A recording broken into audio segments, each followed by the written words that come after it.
Hey friends, if you wish to fix the issue of Bing search not working in Microsoft Edge, then please watch this video. I will guide you through the process to fix it. Open Microsoft Edge, click on these three dots at the top right corner, and then you can go to bing.com and hit enter. Check if you're able to search things here. If it works here, then it should be working in general, but if it does not work here, then click on these three dots at the top right corner, select history, click on the bin symbol, change the time range to all time, and then click on clear now.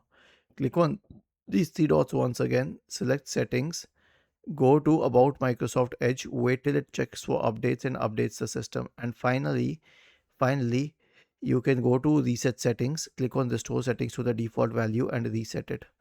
Was this helpful? If yes, then please subscribe to the channel. If not, then let us know in the comment section of the video on how we could help you further. Thank you for watching this video and have a nice day.